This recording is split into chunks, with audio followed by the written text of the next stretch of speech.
игрок финского Хика Лео Малта. Какие впечатления о турнире? Tämä turnaus oli todella hyvä tasoinen ja kaikki joukkueet olivat kovin, niin jokainen peli oli hyvä peli ja tämmöisiä turnauksia me tarvittaisiin enemmänkin. Очень понравился турнир, хорошего уровня, команды сильные приехали, каждая игра для нас была сложной и интересной при этом, и мы думаем, что таких игр нам нужно как можно больше, то есть таких турниров нужно больше. Он sправился после того, как не забил с игры пенальти.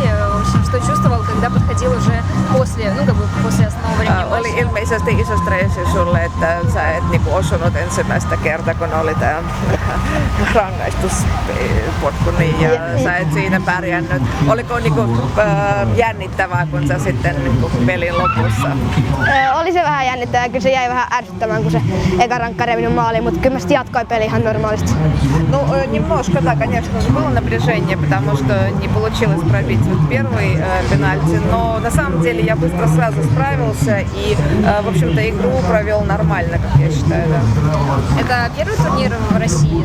Onko se ensimmäinen Venäjän turnaus?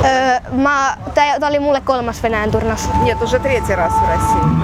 А в Санкт-Петербурге? Oot Pietarissakin ollut? Joo, 3 kertaa Pietarissa. Да, и мы 3 раза было в Петербурге. Какие впечатления о городе? Tykkäsit sä kaupungista? Joo, tää on todella hieno kaupunki. Замечательный, красивый очень город. Спасибо. Kiitoksia. Kiitos.